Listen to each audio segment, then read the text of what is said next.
3/4 of a number. 3/4 of a number is equal to 60% of another number, and the difference between these two number is 20. What is the sum of these two number? তাহলে আমাদের বের করতে হবে what is the sum of this two number. এই দুইটি নাম্বারের যোগফল আমাদের বের করতে হবে। এখানে কোনো নাম্বার দেওয়া নেই, তো আমাদের দেখুন প্রশ্নটি আমি বাংলা প্রথমে করে দিচ্ছি। 3/4 মানে হচ্ছে 4/3 3/4 অফ এ নাম্বার, একটি নাম্বারের 4/3 is equal to 60% of another number, আরেকটি নাম্বারের 60% সমান। একটি নাম্বারের 4/3 আরেকটি নাম্বারের 60% সমান। এখন এবং বলছে দুইটি নাম্বারের পার্থক্য, difference between this two number মানে হচ্ছে দুইটি নাম্বারের পার্থক্য। এই দুইটি নাম্বারের পার্থক্য দেওয়া আছে 20। তাহলে আমরা ধরে নিই let the one number is x, the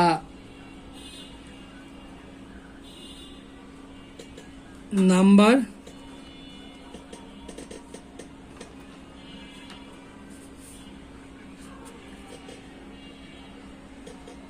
be x and x plus 20।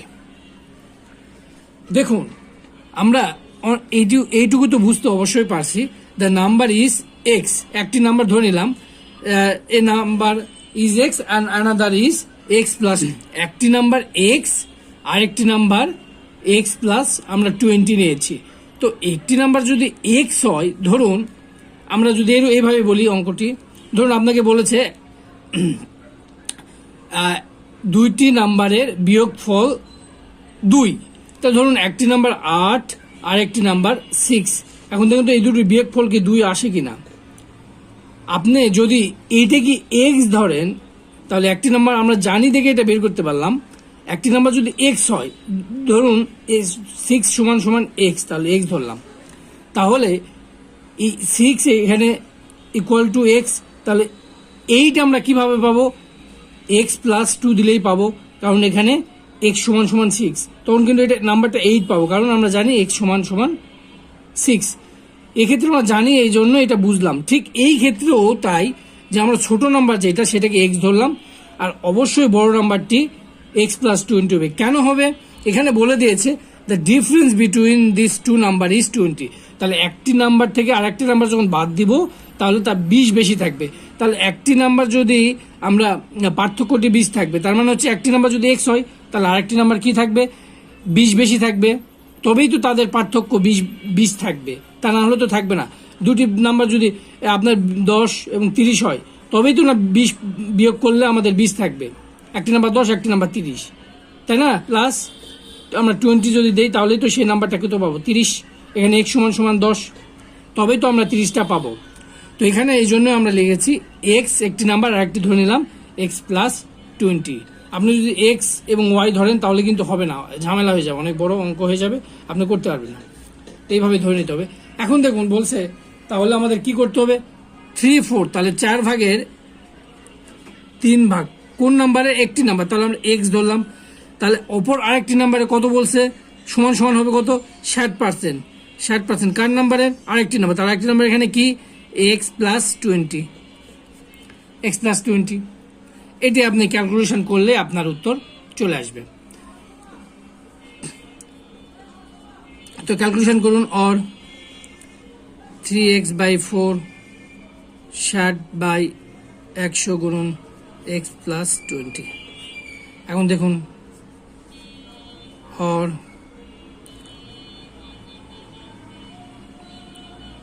x 3x = 4, এই পাশে ভাগ আছে, ওই পাশে গেলে কি হবে? গুণ হবে।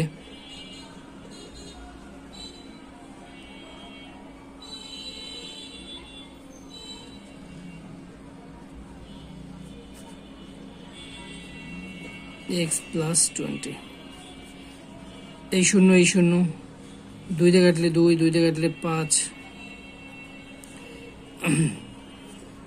এখন এই 5 এই পাশে ভাগ আছে, এই পাশে আসলে কি হবে, গুণ হবে, তাহলে 3 15, 3 5 15 এক্স, এখানে 6 দুগুণ কত হবে 12, তাহলে 12 এক্স, এই 12 দিয়ে আমরা এটাকে গুণ করছি, 12 দিয়ে আবার এটা 240, তাহলে আমাদের কত দাঁড়াবে 80, পাবো 80, 3 দ্বারা ভাগ করলে কত পাবো 80 পাবো, একটা 3 8 24, তাহলে 80 পাবো, আর একটি নাম্বার কত 100, যেহেতু 20 বেশি আরেকটি নাম্বার, তাহলে আমরা পাবো 100। তাহলে দুইটি নাম্বারের আমাদের কি বের করতে বলছে, what is the sum of this two number, তাহলে 100 আর 80 যোগ করলে কত হয় 180, তাহলে 180 আমাদের উত্তর। এখন আমাদের 2 নম্বর অঙ্কটি দেখুন, the salaries of A and B together amount টাকা 2000, তাহলে দুইজনের আয়, একজন এ আর একজন বি, এই দুইজনের আয় একত্রে 2000 টাকা। এ স্পেন্ড 95% অফ হিজ স্যালারি, মানে এর যা আয় হয় তার থেকে 95% সে খরচ করে ফেলেছে, অ্যান্ড বি 85% অফ হিজ, তার মানে বি কি করেছে, তার 85% খরচ করে ফেলেছে। তার মানে এখন দেখুন তো কি কত থাকে, 95% খরচ করেছে মানে 5% আর বাকি আছে, তাহলে 5% কার আছে, এর আছে, আর 15% আছে হচ্ছে আমাদের বি এর, মানে এই টাকাটা তারা খরচ করে না। এখন দেখুন কি বলেছে, ইফ নাও, এখন যদি কি করে, দেয়ার সেভিং আর দ্য সেম, তাদের সেভিং আর দ্য সেম বলতে বুঝি তাদের সঞ্চয়ের পরিমাণ একই হয়, হোয়াট ইজ এর স্যালারি, মানে এর স্যালারি, তার মানে এর বেতন কত বলছে, দেখুন ভালো করে, দেয়ার সেভিং আর সেম, তাদের সঞ্চয়ের পরিমাণ সমান, সঞ্চয়ের পরিমাণ সমান কখন, যখন এ 95% খরচ করার পরে বাকি যেটুকু আছে সেটুকু, এবং বি এর 85% খরচ করার পরে বাকি যেটুকু আছে সেটুকু। তাহলে আমরা এর কত, এর আমরা ধরে 100% থেকে যদি 95% বাদ দিই তাহলে কত থাকে 5%, 5% কার, এটা এ। এখন বি এর কত আছে, 100 থেকে আমরা 85 বাদ দিলাম, সমান সমান 15%, এটা হলো বি এর। তাহলে এর 5% এর সমান বি এর 15%, বি এর 15%, এর 5% এর মান যতটুকু হবে বি এর 15% এর মান ততটুকু, এইটি হলো তাদের সঞ্চয়, আর এই দুটি বলেছে তাদের সমান। তাহলে আমরা একজনের আয়, যেহেতু দুইজনের আয় বলা আছে 2000 টাকা, দুইজনের আয় মিলে 2000 টাকা, তাহলে আমরা প্রথমে ধরে নিলাম এর স্যালারি কত, equal to, let the salary of A equal to x টাকা, তাহলে বি এর স্যালারি কত হবে, বি এর স্যালারি ইকুয়াল টু এই 2000 মাইনাস এক্স, 2000 মাইনাস এক্স, কেন, দুইজনের আয় যেহেতু 2000 টাকা, তাহলে 2000 থেকে যদি আমি একজনেরটা বাদ দিয়ে দিই, যেমন এর ধরেছি আমরা এক্স টাকা, তাহলে এক্স টাকা বাদ দিলে যে টাকাটা থাকে এই 2000-এর মধ্যে সেটা তো বি এর টাকা, এই জন্যই আমরা 2000 মাইনাস এক্স লিখেছি। এটা এখন সমীকরণ আকারে লিখবো, এই সমীকরণের যদি আমরা সমাধান করি তাহলে আমরা উত্তরটি পেয়ে যাব। সমীকরণ তাহলে এটি Q, according to the question বা প্রবলেম যেটাই বলেন, তাহলে কি লেখা যাবে, এক্স টাকার কত পার্সেন্ট, 5%, 5% ইকুয়াল টু এই 2000 মাইনাস এক্স এর 15%, 15%,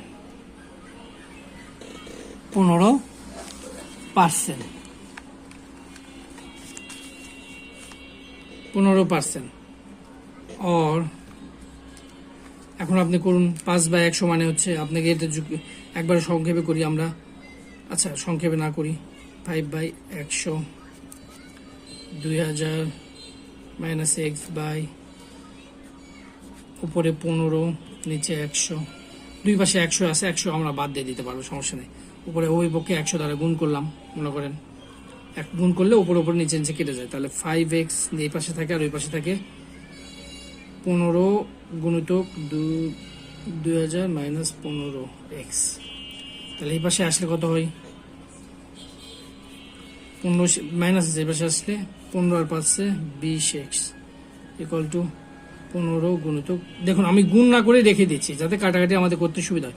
তবে x ইকুয়াল টু 15 গুণিতক 2000 বাই 20, এই শূন্য কাটা 2 দিয়ে এটাকে কাটলে কত হয় 100, তাহলে 1500।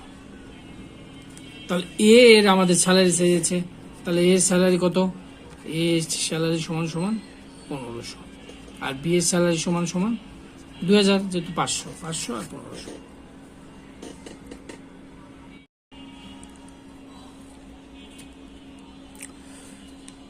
$25% of Raja's income is equal to 75% of Rakib's income।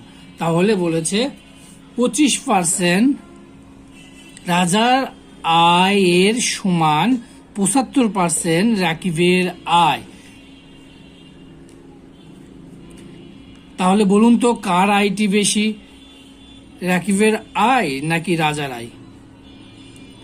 অবশ্যই রাজার আয়, কারণ রাজার আয়ের মাত্র 25% এর সমান রাকিবের আয়ের 75%। ধরুন তাহলে 25% আয় রাজার আয়ের সমান হচ্ছে রাকিবের 75% আয়। এখন বলছে রাজা যদি ইনকাম করে কত, 24,000 টাকা, তাহলে what is the Rakib income? একদম সহজ, আমরা একদম সহজভাবে করব। তো রাজার আয় দেওয়া আছে এখানে 24,000, এই 24,000-এর 25% সমান 25% সমান সমান বলেছে কার আয়, এর 75%। কার 75%? আমরা যেহেতু রাকিবের আয় জানি না, তো ধরে নিলাম এক্স এর 75%। তো এখন এটা আমরা কাটাকাটি করলেই জাস্ট শুধু উত্তরটা বেরোয় আসবে, একদম সিম্পল একটি অঙ্ক। 25 নিচে 100। এখন দেখুন আমরা এই পাশে এক্স এর এই 75% এই পাশে যদি আমরা নিয়ে আসি, তাহলে নিচে একটি 100 থাকে, সেই 100টি যাবে উপরে, আর উপরে যদি 75 ছিল সেই 75টি আসবে নিচে। তাহলে এই 100 কাটা 25 দিয়ে কাটলে 3 দিয়ে কাটলে 8, 1 2 3, এই শূন্যগুলো থেকে যাবে, তাহলে 8000। তাহলে x ইকুয়াল টু 8000। তাহলে রাকিবের আয় কত হবে এখানে, এক্ষেত্রে 8000 টাকা।